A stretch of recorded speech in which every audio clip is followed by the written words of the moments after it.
I mean, your mind's just always looking for proof that of your beliefs. Little things that would scare me that I would do, it would build confidence in me to do the next hardest thing. Once my mind was like fully changed, and once I really like opened my eyes to this amazing world of like how it really all works, I've never been the same. Like it really, like once you know like the detachment, law of attraction, all those things, you're like, oh my God, like I control this. Like this is up to me.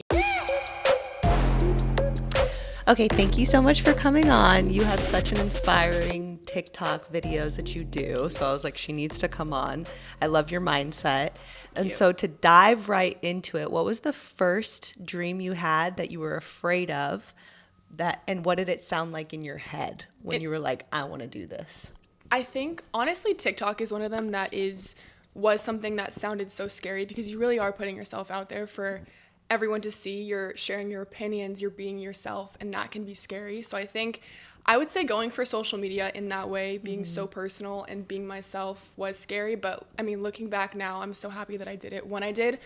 And I think my only regret is not starting sooner, to be honest. But I think I would say that is what comes to mind. For sure. I know, because people don't realize on social media you have to be like very vulnerable. Right. And people are going to find you that you know. Yeah. Right? Yeah. Did you have that happen to you? I think a couple times people were like, I would see somebody was like following me that I didn't knew about the account. And I was like, oh, hi. And I was like a little bit shocked. But I mean, I think it's nothing I'm saying on there is like some secret or something that I don't want people to know about. I think if people that know me in real life see my content, great. But I think it's more for, a bigger audience that doesn't know me. And I think just being able to share how I feel about things and my advice. Because I think a lot of it comes from wanting to be like an older sister to some people, because I'm an only child. I didn't grow up with siblings. So I think a lot of like what I talk about comes from that place. Yeah, I love that. Okay, so you had this thought in your head. You were like, okay, I know I should probably do social media, or I have something to say. Yeah. So how did you get yourself over the fear and then go after it? Well, I think, first of all, I grew up in an industry. I went into the modeling industry at 15 years old. Wow. And I think that primed me with this maybe delusional confidence of like having to do scary things all the time, or having to grow up really fast. So I think going from that, I was ready to kind of do things that were challenging and to just kind of put myself out there. And with modeling, you're doing things that are a little bit silly. Sometimes you're having to wear something that you wouldn't wear, or you have makeup that you wouldn't choose, but it's kind of their vision. So it's just part of it.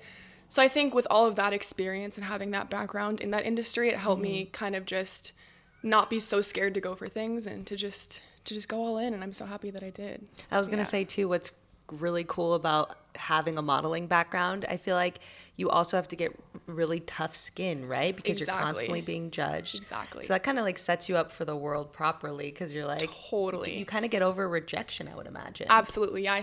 Like I said, going into it at 15 years old, it was like, okay, you have to have thick skin. I think I knew that from the beginning. So it was never like a shocking, crazy thing if I ever got criticism, because I was like, okay, well, it's what I signed up for. And then there are a lot of parallels with social media and modeling, because it comes with unwarranted judgment and criticism, and I think you just kind of go into it knowing that, so it makes it easier. Yeah, 100%. Okay, so then how did you like find your niche, or what type of content you wanted to do? Were you just like this person naturally to like your friends and people around you, and then you naturally like, I love helping people, I like this mindset? I think so. I think a lot of what I talk about is advice that I give to my friends in my personal life, or things that like if my girlfriend was like, hey, this is the situation I'm dealing with, like what should I do? It's the advice that I would give her is the same advice I would share online.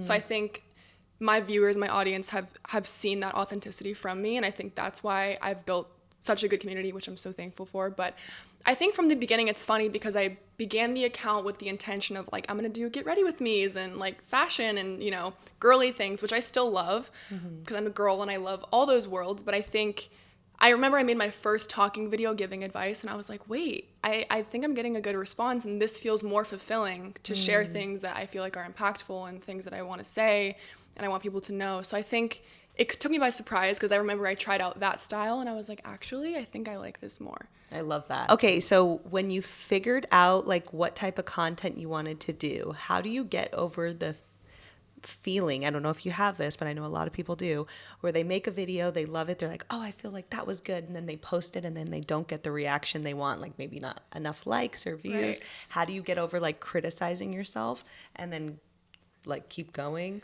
I think what's funny is that I realize that sometimes the less effort that I put into videos, sometimes like the quick one I film in the car or the like 5-minute video that I make, not even thinking anything of it, ends up doing better. So I think I've realized that like you can't equate like, oh, I have this really good concept in this amazing video I just filmed, like it's gonna blow up, right? Like I think you just have to put all of it out there, and it's like, I'm sure you know as a creator yourself, just the more that you do it and like the more that you put yourself out there, it's usually the random ones that do well, but also like I don't think I take it too personally, or I don't think I like get too upset if things don't do well, because I'm just consistent and I think like I post everything. So I mean, of course I'm a human being, like it's not like it's frustrating if you feel like you have a really good idea and it doesn't perform well, but sometimes I'll just post it again, or I'll post it later, or repurpose the concept and word it in a different way or deliver it differently. But that's good. Because I've been learning a lot about this too, is like the energy you feel when you're filming the video. So that's why I'm like, when you're on the spur of the moment, you're more magnetized because you're being super authentic. You're not like thinking, you're not so constructed. And I think a lot of that makes your energy not show up in the right way. It just flows a little better. That's why you can like grab your phone and you can feel inspired by a thought and be like, blah, that's blah, blah. What I found too, is like, because what I do is like I'll get random ideas like throughout my day, and I'll just jot them down. I have a super long note on my phone of like, I want to talk about this and this. But sometimes the best thing you can do is when you get the idea, pull out your phone and film it, because if I go back to it and have like a script and then go to film it the next day, the energy isn't the same. It's so annoying, because thinking about that means you have to get completely comfortable with not getting ready all the time. Yeah, exactly. If you're wearing no makeup, you look like shit, I know. You have to film. That's why I always find myself like, I'll get those ideas and I'm like, I'll make a draft and I'm like, I'm so passionate about this right now, but I know that like I could do it better tomorrow, look better, but like the energy is just different. So I totally get you, what you're saying. Yeah, I'm like, that's so funny. Do you think fear ever fully goes away when you're going after your dreams? I think it doesn't. I think you have to do it scared. That's something that I've been really practicing and learning. I was just in London for a couple months working and traveling so much and taking on a lot of exciting opportunities. But I mean, a lot of those things were things I'd never done before and were nerve-wracking events and, you know, modeling jobs and really exciting things. But I think if you don't do it scared, you're not going to elevate in your life, and your comfort zone is what's keeping you stuck. And I think doing things scared and like breathing, like, okay, I have anxiety about this, I'm not like super comfortable, but I'm gonna do it anyway, is like the most powerful thing that you can do. I agree. And it's so wild that like the more you're living in your comfort zone, the more like unfulfilled you are, or the more life feels boring and not exciting, because that's how you know you're in this. Exactly. You're like in the matrix. You're just like robotic moving along. Right. But the moment you like go into your like something uncomfortable and you push yourself, then when you do it, you feel so fulfilled. Yeah. So it's like our whole like life is supposed to be like constantly making ourselves uncomfortable, so we constantly evolve. Yeah. I totally agree. It's so wild, but we hate doing it. Yeah, it's not comfortable in any way, but that's the point. And then I think after you do those things, you're like, you build more confidence and like trust in yourself. Like, okay, if I could do that, like I find myself thinking that way all the time. I'm like, okay, wait, I'm a little nervous for this thing, but if I did that other thing, then I can easily do this. And I think it kind of like, you know, adds on top of each other, and you're like, actually, I can do hard things, and I'm more capable than I think I am. Yes, 100%. Yeah. What do you feel like lately that you've been like maybe thinking about, or new thoughts you've had that have really inspired you or helped you evolve? Or is there anything you've been like playing with in your mind that you're like, oh, this thought is on the right track of maybe something else you want to achieve? I think honestly, just realizing that like, I know everyone says this, I could sound like a broken record, but like you really only have one life. We all have one experience, which we're so blessed to have. And I think the more that we sit around and like plot on like the perfect time to do something, the perfect time to take an action, you're just prolonging your happiness and your potential immense success. So I think I've just recently come into more of a mindset of like, take action now. It doesn't have to be perfect. It doesn't have to be some calculated plan. Just taking action and doing things with speed is a really important thing that I've been trying to implement more. But I just think really all of it comes back to this mindset of like, we have one chance to do this right. We have one chance to just live out our dreams, and why can't we? You know, It's like we have so many tools, especially with social media, with the world we live in now. We have so many resources to make things happen. So I think that's where my mind's been recently. Do you have like a certain goal you want to hit, or something you want to do with your social media, or are you just kind of I think as it grows, which I'm very lucky and I'm so blessed for the community I have on there. I think maybe it's something in the space of podcasting potentially. That's something that I get comments about quite often. I've gotten a lot of like messages, like direct messages from people saying like, you need to do this. And I think that's something I would explore soon. But I think really just my fulfillment comes from being able to help people and to be able to give people advice that I probably once needed. And the only reason I give, I guess, good or better advice is because I've been through all of it. Like I would never speak on something that I haven't experienced or been through. So I think something in that world where I could help people while also like building my personal brand. But I think I'm still figuring it out as it grows and as I grow as a person as well. Which I love that answer, because I feel like when people watch you or they see your following or they see your videos, they're like, oh, it's so easy for her. And she just, you know what I mean? Like, you're going to always think that from the outside perspective, and you're always going to think, oh, she knows exactly where she's going and she knows exactly what she's doing. Right. But a lot of the times it's just like you said, just pulling the trigger, just doing it and figuring it out on the journey. And sometimes it's going to change and go a different way than you thought. Yeah. But it's just about like going with the flow and doing it. Right. And that's why I try to sometimes share like, hey, I know I'm giving everyone advice about X, Y, or Z topic, but I'm still struggling with this. Or like there are times where I still have a hard time, you know, setting boundaries or whatever it might be. So I think just being transparent and genuine really shows through to your audience. 100%. For sure. Yes. How do you consciously install a new belief system? This is a tricky one. This is something that I think is difficult for people that haven't gotten into the whole like spiritual world and the whole like I'm very into that whole world. And I love like law of, like spiritual laws, and like I study those things on my free time. I listen to podcasts, like I'm really into that.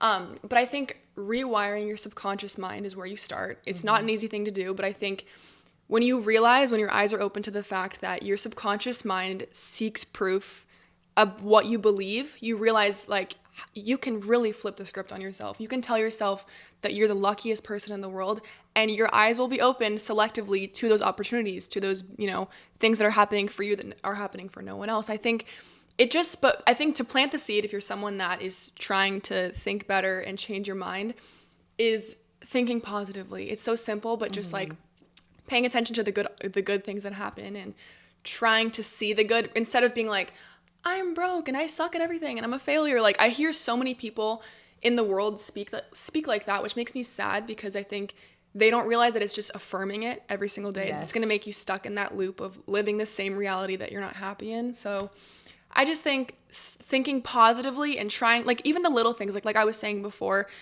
little things that would scare me that I would do, it would build confidence in me to do the next hardest thing. So I think your subconscious mind is the same. Like I think the more proof you have, I mean, your mind's just always looking for proof that of your beliefs. So I think it's thinking so positively, and it's like, but I think once my mind was like fully changed, and once I really like opened my eyes to this amazing world of like how it really all works, I've never been the same. Like it really like once you know like the detachment, law of attraction, all those things, you're like, oh my God, like I control this. Like this is up to me, you know? Exactly. I think it's so interesting, and everyone deserves to know about it, which is why I try to talk about it as much as I can without sounding crazy or like, you know, whatever. Yeah, because once you see it, you cannot unsee it. You're exactly. Like, oh, whoa. Yeah. I don't know how people can you can't go back to sleep after that. You're like, exactly. I find myself too, like, it's funny, I tell my friends this, but I never use the word want. I'll never say that I want something, because if I say that, I'm just affirming that I'm still someone that wants it, that doesn't have it. Exactly. That's like a small one. I mean, just little things like that. It just changes the way that you think. It's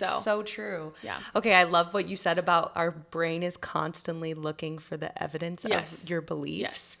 And so we're so addicted to the same set of thoughts. I listen to Joe Dispenza a lot. Me too. I'm sure you do Me as too. well. Yeah. And I'm like, everyone needs to read that book if they want to slowly start like changing their beliefs. Yeah. But so if we're constantly looking for evidence of these beliefs, what I've been doing a lot is we get so addicted to these thoughts.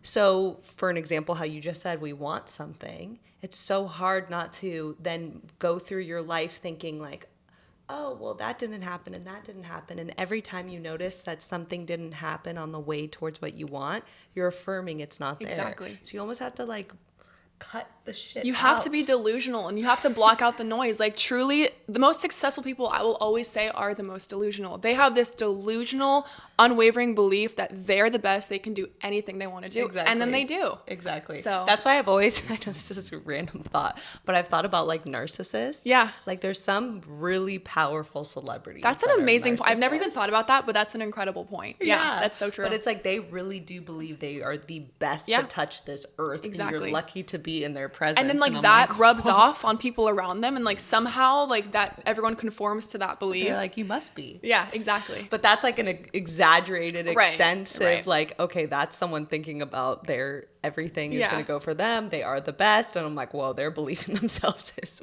That's a really good point. I've never thought about it that way. That's so true. Yeah. And then there's obviously so many good people that are famous, but had to go a more normal route where you slowly get yourself out of insecurity. Why are you limiting yourself? Why do you have these beliefs? And then start to change them. And then you have But another concept I've been really thinking about a lot is a video I watched on YouTube was about like the observer, and the most powerful like controller of our reality is how we observe a situation. Yeah. So like if something happens, like reminding yourself like, oh shit, how am I observing this? So for an example, me and my sister have been playing with this idea just for like little things with like a guy, for an example. A guy doesn't text you back. You can say like, oh, he doesn't like me anymore, all this stuff, or maybe I was weird last time I saw him. Or you can say, you know what? He's probably just busy. Oh, I know that. You try to talk yourself into something you can actually see happening. Oh, I know he had a busy week. He probably is in a meeting, and that's why he didn't text me back. And he's probably going to text me and say, oh, I'm sorry, I was busy. Yeah. So I started doing that, and I literally like made up a reality, and that exact reality happened. Like, forget what it was. Like one of the guys I was talking to, I love that. One guy. I did this, and he had surgery recently, and I was like, oh, he's probably just not healing well. Didn't know. He didn't tell me that. I was like, oh, he's probably just not healing well. That's crazy. And then he texted me like, hey, I wasn't healing well. I had to go to the ER. Like, you're like, oh no, did I do that? Was that me? Yeah, I'm so sorry for that manifestation. That's crazy. But it's like crazy because we literally can choose to align with whatever reality we want. So then it goes really crazy. You're just like, okay, how far back does this go?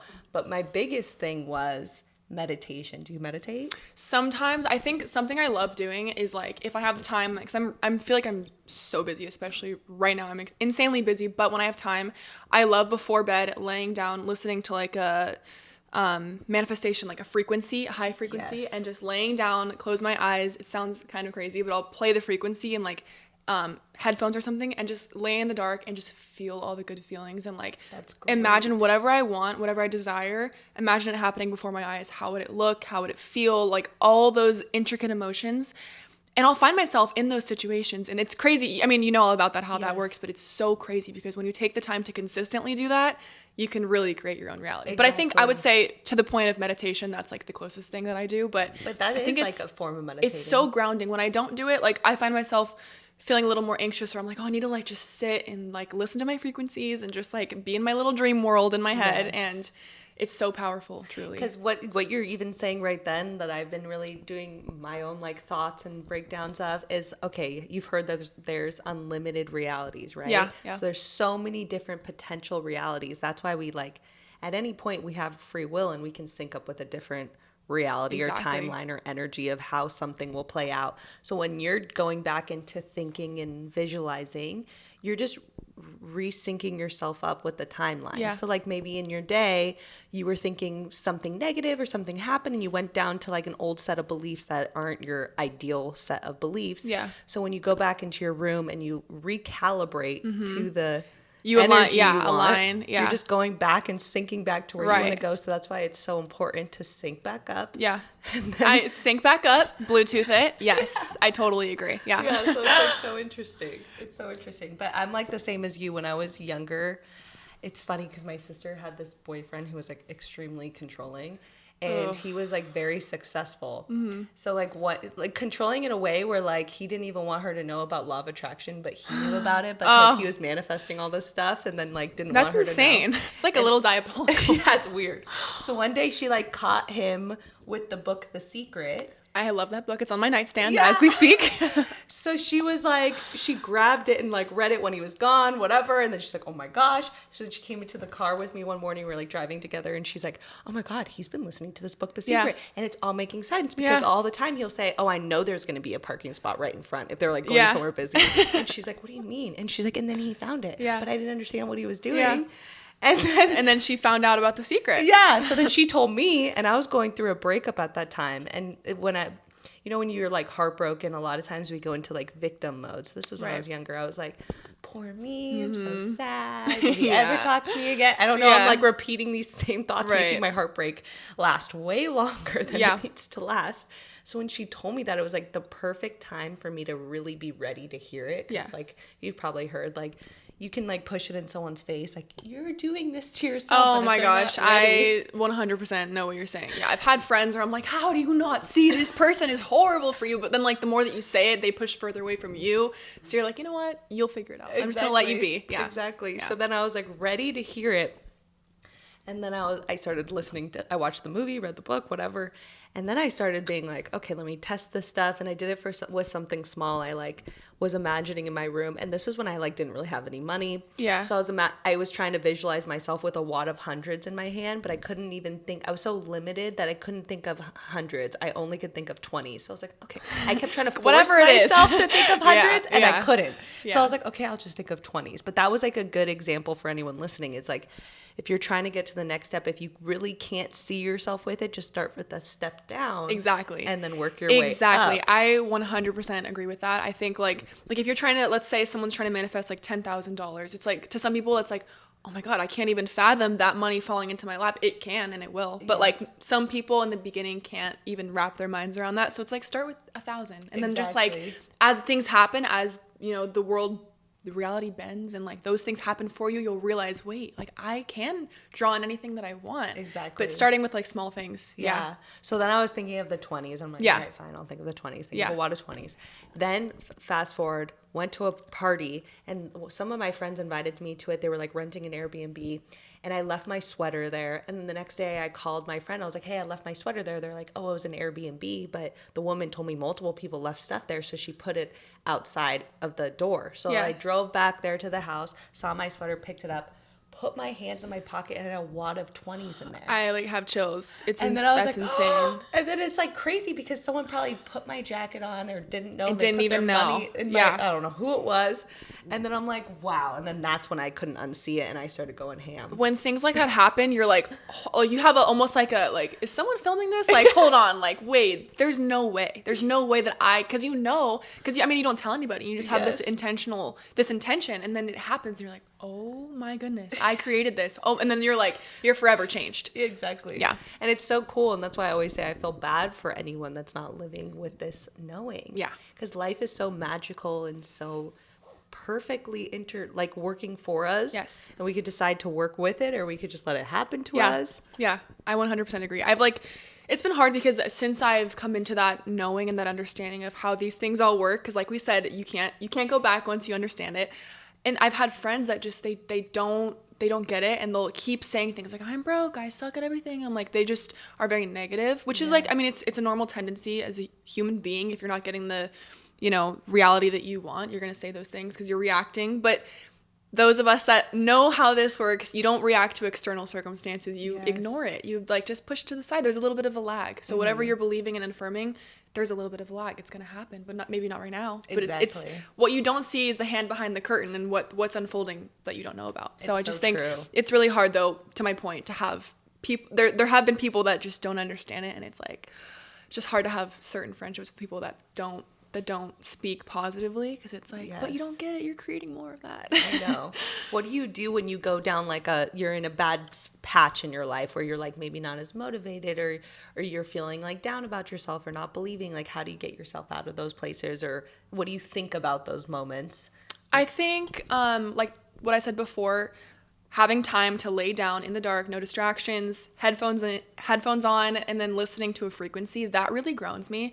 And it brings me back to my power because we all have that power within us. And I think when I do that, I'm like, okay, I'm in control. I'm good. And I think I just breathe, let it go. It's usually when I really want something and I can tell that I'm desiring something, but I'm trying to act like I'm not. I just have to let it go. And also, like, I've really realized the power in just, like, doing something or whatever it is and forgetting about it. Because when you forget about it, you detach from it. We know it flows in effortlessly. So I think that's a big one too, is just maybe if it's something that, like, an opportunity that I really want, like, I'll self-tape, I'll do it, whatever.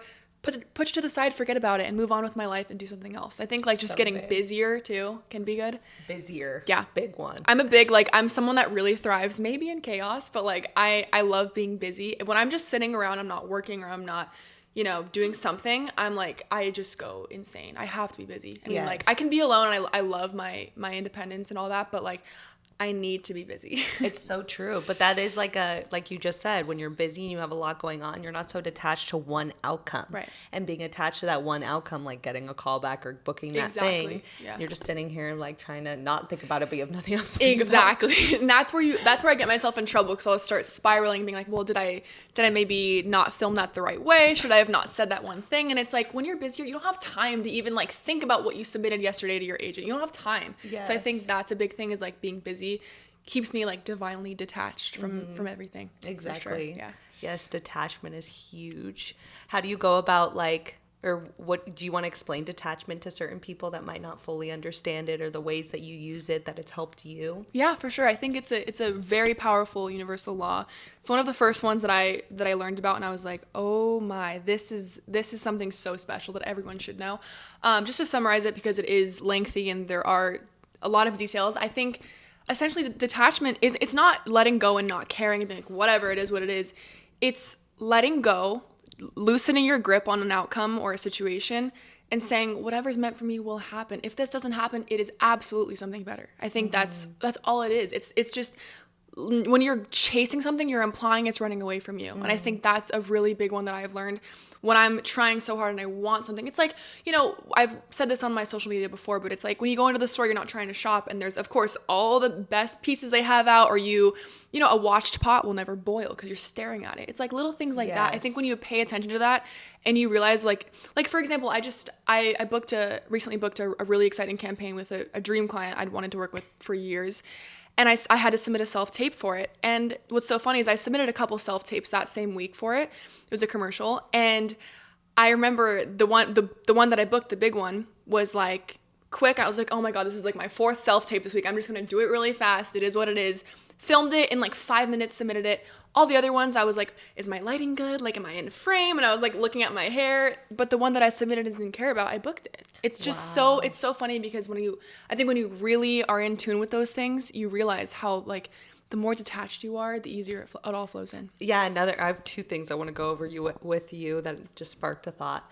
But I was going to say, another way I look at detachment is taking things off a pedestal. Exactly. Because if you're putting it on a pedestal, you're saying it's out of reach for you. Exactly. And it's better than you. So it's not on your energy, like, frequency. Yeah. But I was going to say, run me through some of because you said you've studied, like, the certain laws, the law of detachment, law of attraction. What are the, like, certain laws that you know about that you can explain to people of how the world is working? I think law of thought transmission is a really big one that comes to mind. I think I mostly like law of attraction, detachment, and then thought transmission is really interesting. That one's very interesting to me. I'm still learning about it, because, like, when you'll think about someone randomly and then you run into them at the store and you're like, but you don't even live in this county. Like, how did I see you? It's like little synchronicities like that, I think, are so interesting. But I think essentially what the law says is, like, we are all connected. And so if you have a thought about someone, they feel it too. And then, like, so you kind of align in ways that you wouldn't imagine or you wouldn't think. Like, I'll think about a friend and I'll get a phone call from them and I'm like, we haven't talked in, like, 5 months. This is crazy. So I think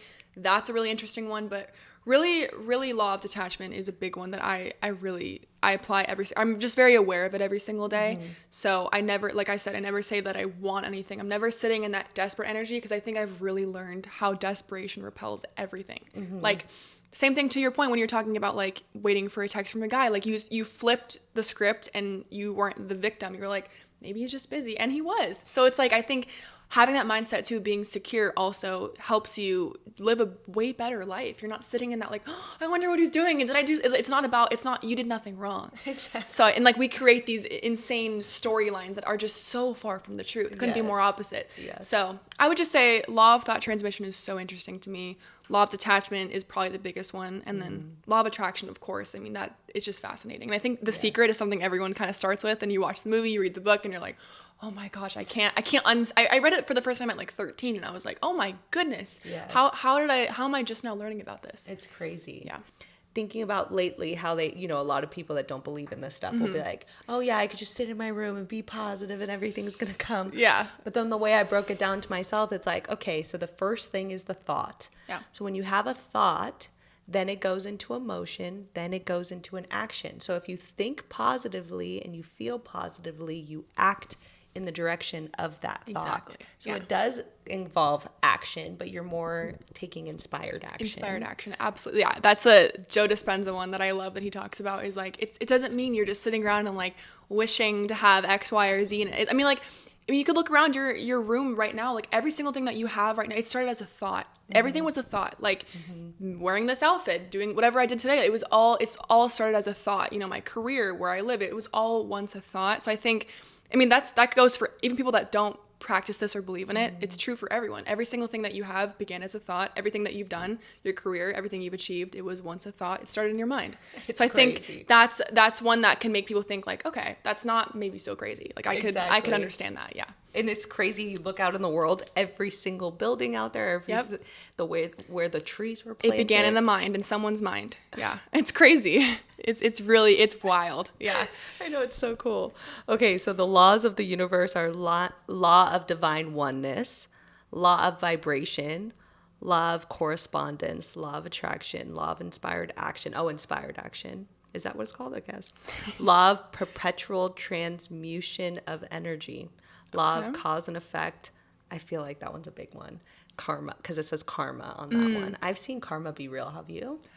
Honestly, I haven't really. I feel like there's, I don't know why for me, I've seen it so many times, like people have screwed me over and then you see. I like, yeah. And I think it's because I'm spiritual. So I always had this knowing not to like have revenge. Exactly. And every time I like was the bigger person, I see them get their karma. That's so satisfying, honestly. I feel like there's people where I'm like, I think karma might have skipped over you, but it's okay. I'm not going to worry about that. That's your situation with the world. But yeah, that is very satisfying to have people that wronged you and then be like, well, karma took care of you. It's okay. Yeah, I'm like, I've seen it.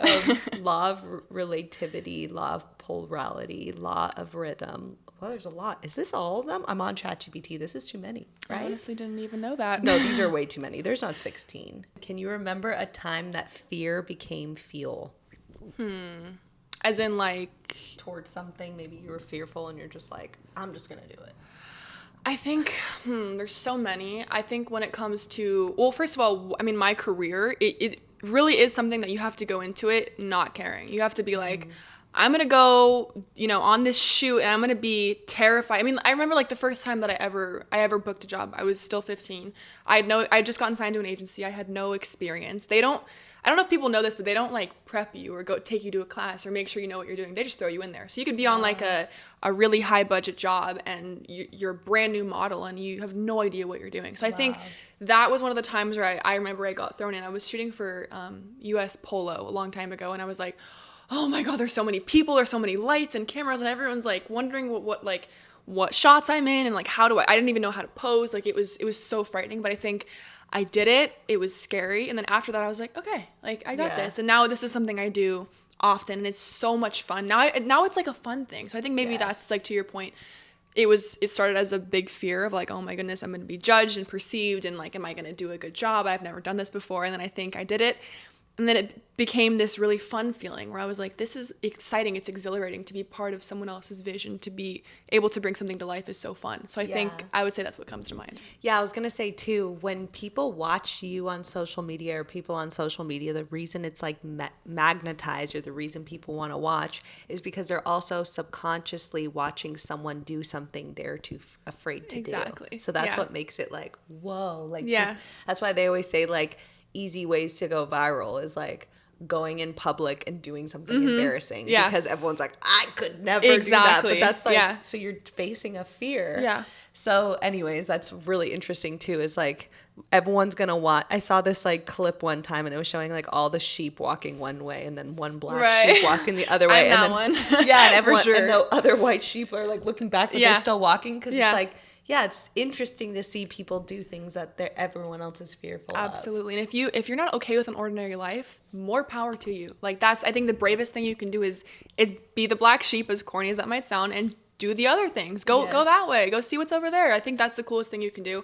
I would say another one that comes to mind too is when I was younger, I was like such a YouTube person. I've always done YouTube. I haven't in the past like year or so, but it's always been my thing.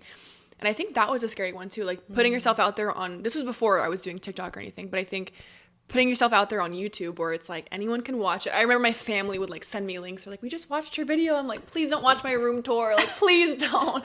But I think that was one where I had to really just step into that and give it my all. And I remember I ended up doing it when I was younger, and then I kind of stopped middle school, high school, because I feel like kids are so mean. That's a really rough time to be doing social media, because the kids, I remember that were doing it would get like so made fun of and so unfair, but everyone would like send around their videos. So I kind of like put it on pause, and then, you know, through college, I was like, okay, I'm going to revisit this again. Like this is what I want to do. I'm so passionate about it. I'm going to come back to it.